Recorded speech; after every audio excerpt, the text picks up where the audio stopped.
How did you spend your Back to the Future day? I spent mine listening to a particular release, which I will talk about, and I also want to talk about some other news about Music Matters, and also Vinyl Me Please, so stick around for more.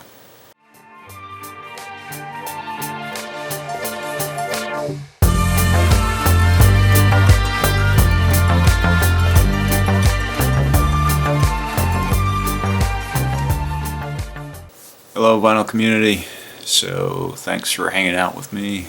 I am going to talk about 5 different records today, maybe 6, I'm just going to show it rather briefly, but these are records that I've been spinning a lot, at least recently. So I'm going to mix it up, do a little bit of jazz, and then a little bit of synth pop.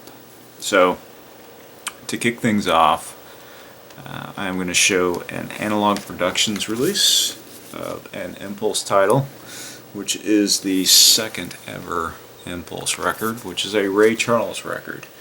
Genius plus Soul equals Jazz. Now this is a 200 gram reissue that came out in 2011. Analogue Productions did a whole suite of 45 RPM releases, and this was not a part of that suite. This was issued separately. I am a little bit disappointed because the stock is, you don't have that heavy cardboard cover. The pressing is great though, and they did a pretty good job at replicating the original release by making it a gatefold. Of course, you got the standard Impulse design on the back, and the pressing is done on 200 grams, and it's really sounds great. I can't complain.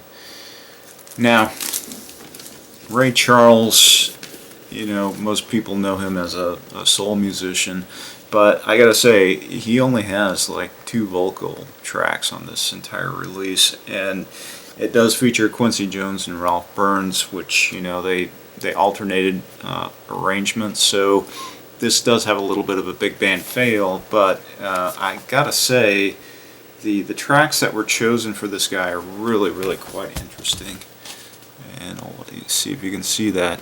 Now, everybody knows that I'm an Art Blakey fan, and I think the thing that really made me pick it up was his take on Moanin, which is just fantastic. But Ray really mixes it up. He's playing the organ quite a bit on all the tracks, so if you like jazz with organ, a little bit of a big band feel, and maybe a couple of vocal takes, yeah, definitely go for this. One of the standout tracks for me on this entire record was One Mint Julep, which is really kind of a jazz standard, but they do a fantastic job on this and they really make it swing. So let's talk Music Matters now. So Music Matters just got an email from the company a couple days ago. Now they're a little bit upset because of the markup that they're seeing all over the place by distributors throughout the United States, even into Europe. So the email I got from the president of the company was that they are now going to be the sole distributor. So you are not going to see their releases in record stores anymore. You have to go strictly through the Music Matters website. So they just dropped their most recent releases, and both you're getting a 1-2 punch here of Freddie Hubbard and Herbie Hancock, but the first one is Wayne Shorter, Speak No Evil. This album really needs no introduction. If you're a Wayne Shorter fan, then you know this album quite well. This is definitely a must-have in his entire catalog. It does have a nice Halloween twist to it, since today is Halloween here.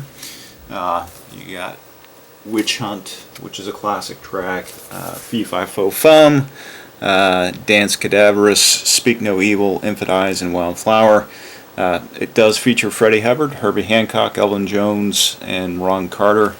So stealing a little bit from the Miles Davis troupe at the time. So again, they got the beautiful shots on the interior from Mr. Wolf, and then of course the replica of the label, which is New York, USA. And I gotta say, you know, if you like Wayne Shorter's stuff, if you're looking to try him out,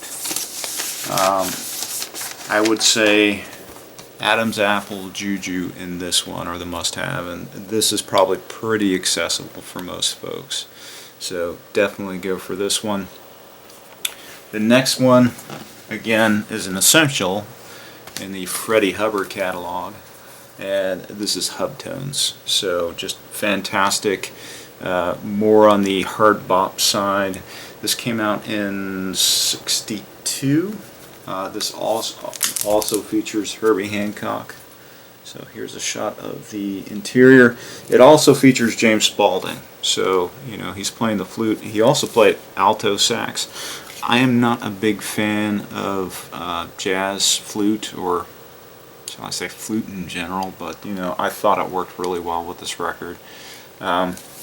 This is also, you know, must-have Freddie Hubbard. So, you know, if you look at, you know, Freddie Hubbard had this very immense discography, and this, in terms of his Blue Note work, was considered a must-have. So these are the most recent Music Matters releases,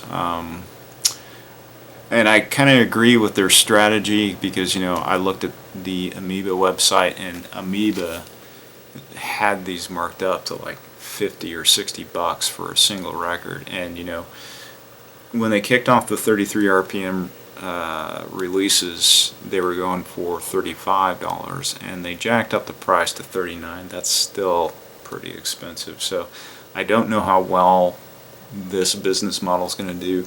I asked them about, you know, Europe and having a distributor in Europe, and they said that they got so frustrated with the distributors up there just really jacking up the prices, and I can't blame them. You know, all my European friends in the VC comment, these are just so expensive, and, you know, when you're having to pay VAT tax on top of that, just I don't know how you guys can afford it. I probably would not be buying these if I were in Europe. And I mentioned to Karsten Olsen in a comment, it'd be nice if they could make another Mother, and just have another company press it at Optimal, and, you know, do a European edition of these. I think they would sell really well. It's just a matter of trying to figure out how to bring down the price. So anyway, those are the two Music Matters releases, and those were the jazz records that I've been spinning quite a bit lately.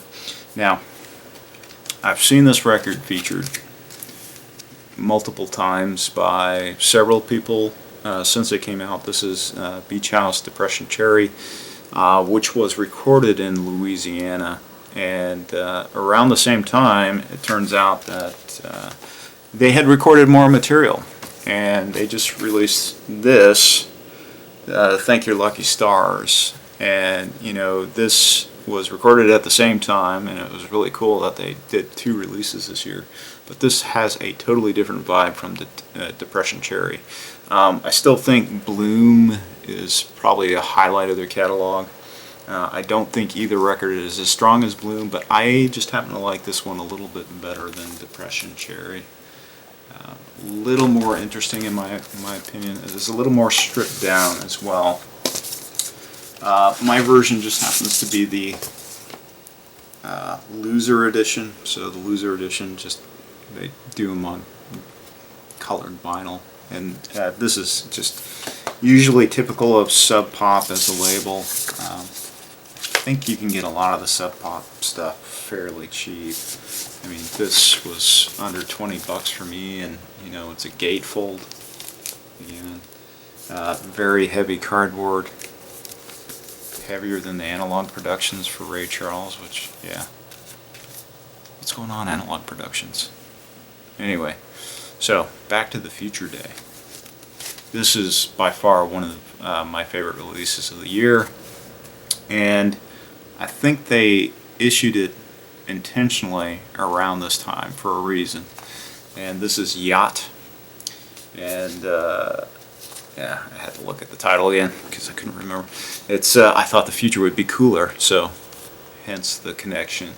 And YACHT, if you don't know them, it's a duo, just like Beach House. So kind of, I'm running on a duo theme, except for the Ray Charles record. So Freddie, Hubbard, Herbie Hancock, Beach House duo, and now YACHT. So I like this album a lot better than their previous one, and the previous one had some really strong tracks, which I constantly revisit. But this one I thought was a more solid album altogether, and they had a really cool billboard associated with this. But it's you know, where Beach House is more, you know, dream pop, kind of mellow. This is a more danceable type of album anyway. And you know, the first track, Miles and Miles, definitely worth checking out. This is a gatefold. I want to say that my records were on white vinyl. So if you're a fan of white vinyl, I can't say that I am. Definitely worth picking up in my opinion. It came with a download code, and the download was not a MP3, it was a actual WAV file, so you're getting CD quality. So that's what I've been spending this past week. Thanks for hanging out with me. Shoot me a comment if you have one, and have a happy Halloween and have a great week, everyone. But wait. Didn't you mention Vinyl Me Please at the beginning of the video? Yes, I did. So, as an addendum, I got an email from Vinyl Me Please, which I am ecstatic about. And this is the first Vinyl Me Please album that I am excited about, since I have been subscribing to them as a service. So they have announced that the next record that they are going to do is Black Sabbath's Paranoid. Yes, I already have a couple of copies of Black Sabbath's Paranoid, and I'm sure a lot of other people do. What excites me, though, is they had Kevin Gray do the mastering for this guy. And Kevin Gray, if you don't know, does all the mastering for Music Matters. So I'm expecting it to sound really good. And they advertised it's coming from the original Analogue master tapes. So can't wait to hear it, can't wait to spin it. So as soon as I got it, I'll let you guys know my thoughts. So just thought I'd share that tidbit of info. Have a great week.